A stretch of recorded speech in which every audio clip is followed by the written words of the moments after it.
যারা যুদ্ধ করেছেন রাসূলের জামানায় মওতার যুদ্ধে খালিদ বিন ওলীদ রাদিয়াল্লাহু তাআলা সোয়া লক্ষ রুমি ইহুদি খ্রিস্টানদের বিপক্ষে যুদ্ধ করে 3 জন সেনাপতি শহীদ হয়ে গেল খালিদ বিন ওলীদের হাতে।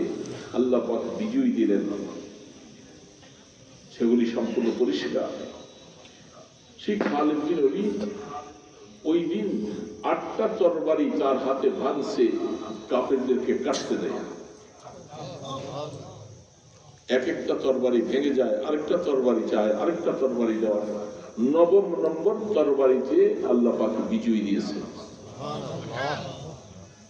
সমস্ত খ্রিস্টানরা পালাইতে শুরু করল। আল্লাহ রসুল মদিনা শরীফ থেকে বসে দেখতেছিলেন। মওতার যুদ্ধের সমস্ত দৃশ্যগুলি রসুলের সামনে।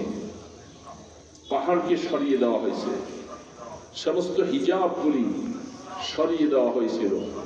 আমার রসুল মদিনার থেকে বসে যুদ্ধ দেখতেছিলেন। সুবহানাল্লাহ।